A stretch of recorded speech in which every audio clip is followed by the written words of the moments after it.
நம்ம இப்போ பார்க்க போகிறது ஐபெல்லோட 40 லிட்டர் ஓடிஜி ரிவ்யூ தான் பார்க்க போகிறோம். நாங்கள் ஆர்டர் போட்டது 50 லிட்டர் ஓடிஜி, ஆனால் ரிசீவ் ஆனது 40 லிட்டர். கஸ்டமர் கேர்லேருந்து ப்ராப்பராக ரீப்ளே பண்ணலை. 6500 சம்திங் வந்தது 50 லிட்டர்.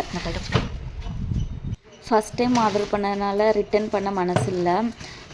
ஸோ ஒர்க் ஆனால் நம்ம வச்சுக்கலாம், இல்லைன்னா ரிட்டன் பண்ணிடலாம் அப்படிங்கிறதுல செக் பண்ணி பார்த்தோம். அவன் நல்ல ஒர்க்கிங் கண்டிஷனில் தான் இருந்தது, ஆனால் கஸ்டமர் கேர்லேருந்து ப்ராப்பரான ரீப்ளே இல்லை. அவன் ஒர்க் ஆகி எல்லா டிஷ்ஷஸ் ஆகுது, செம்மையாக இருக்குது. எல்லா cup cakes and macaroons and birthday cakes முதற்கொண்டு எல்லாமே ரெடி பண்ணி பார்த்துட்டோம். ஆல் ஆர் சூப்பர், நல்லா ஒர்க் ஆகுது, எந்த விதமான ரிப்பேர்ஸ் எதுவுமே வரல.